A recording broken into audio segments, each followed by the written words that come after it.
Hello friends and students. B pharma first semester का एक syllabus है ह्यूमन एनाटॉमी एंड फिजियोलॉजी। आज हम वह स्टार्ट करने वाले हैं। यूनिट 1 से हम स्टार्ट करने वाले हैं, ठीक है। पिछले वीडियो में हम देखे थे यूनिट 1 के बारे में कि यूनिट 1 में क्या क्या पढ़ना है, हमें क्या क्या देखना है। जिसमें एक था यूनिट 1 के फर्स्ट चैप्टर में इंट्रोडक्शन टू ह्यूमन बॉडी के बारे में पढ़ने थे, ठीक है। इंट्रोडक्शन टू ह्यूमन बॉडी कहता है the study of human body involves two major principles. मतलब जो ह्यूमन बॉडी का हम स्टडी करते हैं वो हम दो मेजर सिद्धांतों में उसको बांटते हैं। दो भागों में बांट के हम उसको पढ़ते हैं। पहला है एनाटोमी एंड फिजियोलॉजी, ठीक है। एनाटोमी क्या है और फिजियोलॉजी क्या है वो हम देखेंगे। पहले हम देखेंगे एनाटोमी। एनाटोमी कहता है the branch of science which deal with the study of structure of different organ of human body। ये कह रहा है एनाटोमी कि यह विज्ञान की ऐसी शाखा है जिसमें हम डिफरेंस ऑर्गन ह्यूमन बॉडी के डिफरेंस ऑर्गन के स्ट्रक्चर के बारे में स्टडी करते हैं, उसे हम एनाटोमी कहते हैं। एनाटोमी में हम ह्यूमन बॉडी के डिफरेंस ऑर्गन के स्ट्रक्चर के बारे में स्टडी करते हैं, उसे हम एनाटोमी कहते हैं। जैसे एग्जांपल में हो गया कि स्टडी अबाउट टिश्यू के बारे में हम स्टडी कर रहे हैं, उसके स्ट्रक्चर के बारे में स्टडी कर रहे हैं, तो वो मेरा एनाटोमी में आ जाता है। हिस्टोलॉजी इसको हम साइंटिफिक भाषा में बोलते हैं, ठीक है। दूसरा है फिजियोलॉजी। फिजियोलॉजी कहता है the branch of science which deal with the study of function of different organ of human body। इसमें ह्यूमन बॉडी के डिफरेंस ऑर्गन के फंक्शन के बारे में स्टडी करते हैं। इसमें क्या होता है फिजियोलॉजी में हम कि ह्यूमन बॉडी के डिफरेंट ऑर्गन के फंक्शन के बारे में स्टडी करते हैं, वो मेरा फिजियोलॉजी होता है, ठीक है। फिजियोलॉजी होता है।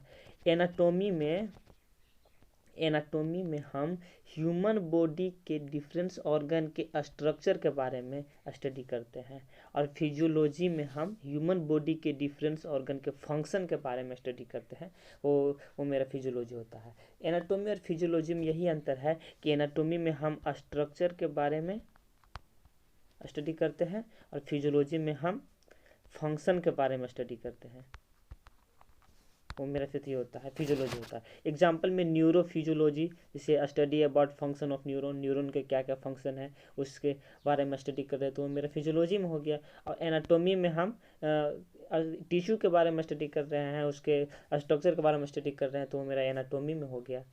नेक्स्ट है मेरा level of structural organization and body system, ठीक है। पहले हम समझें कि लेवल ऑफ स्ट्रक्चरल ऑर्गेनाइजेशन ये क्या होता है। लेवल जिसे में हम एक लेटर में देखते हैं पहले, तो एक सबसे पहले मेरा लेटर आता है ABCD, पढ़ लिए ना कौन, ये मेरा लेटर आ गया, ठीक है। इसके बाद एक वर्ड आता है, वर्ड में जिससे मान चलिए FOX फॉक्स हो गया। ये ABCD एक लेटर हो गया। जब एक से ज़्यादा लेटर को हम मिलाते हैं तो मेरा एक वर्ड बनता है, ठीक है। जब बहुत सारे वर्ड को मिलाते हैं तो सेंटेंस बनता है। जैसे दिस इज का, जैसे दिस इज, जैसे मतलब आई एम गोइंग टू पढ़ना, चाहे जो भी बहुत सारे हम वर्ड को मिलाते हैं तो एक मेरा सेंटेंस बनता है। और जब बहुत सारे सेंटेंस को मिलाते हैं तो मेरा पैराग्राफ बनता है। इसमें क्या हुआ, सबसे पहले एक छोटे से बड़े में कन्वर्ट होता है। इसमें स्ट्रक्चरल होता है, स्ट्रक्चरल का साइज बड़ा होते जाता है। लेटर से वर्ड में गया, वर्ड से सेंटेंस में, सेंटेंस से पैराग्राफ में गया।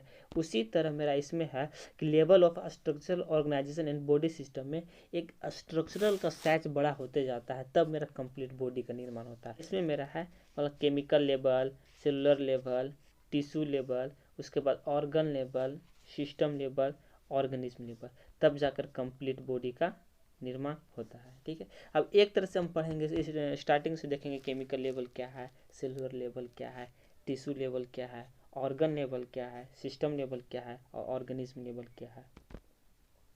पहला मेरा है केमिकल लेवल। केमिकल लेवल में क्या कहता है, most basic level, two or more atoms joints together to form molecule. Chemical level में मेरा एटम्स, केमिकल लेवल में मेरा एटम्स हो गया।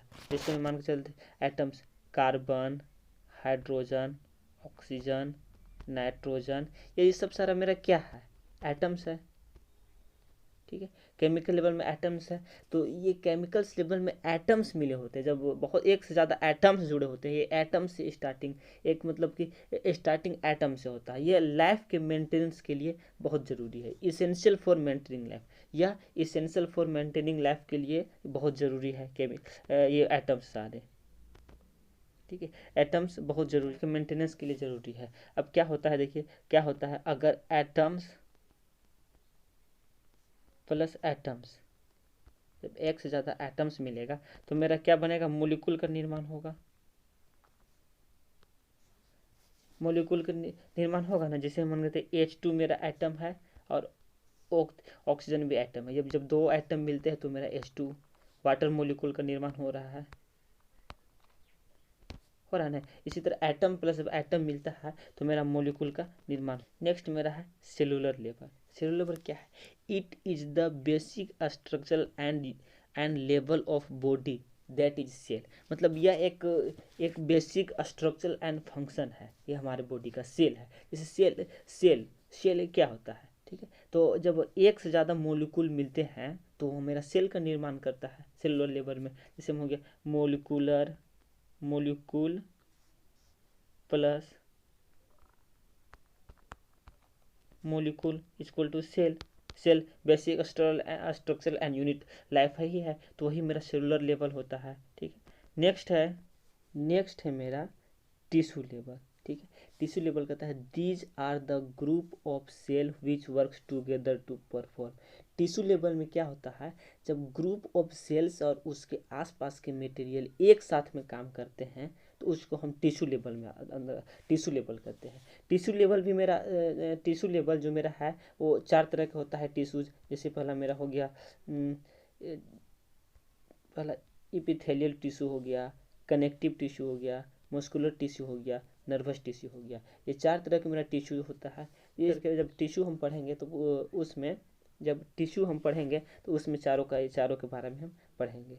ठीक है, नेक्स्ट मेरा है ऑर्गन लेवल। ऑर्गन लेवल है different type of tissue combine together to form organ which do proper functioning of body। ठीक है, ये इसमें मेरा ऑर्गन लेवल में है कि इसमें बहुत सारे टिश्यू जब एक साथ में काम करते हैं, बहुत सारे टिश्यू जब मिल करके एक से अधिक टिश्यू मिल करके एक साथ काम करते हैं तो वो मेरा होता है ऑर्गन लेवल होता है। ठीक है, जिससे में मेरा एग्जाम्पल में हो गया लंग्स हो गया, हार्ट हो गया, ये सारे मेरे ऑर्गन लेवल के अंतर्गत आते हैं। ठीक है, 5वां है मेरा इसमें सिस्टम लेवल।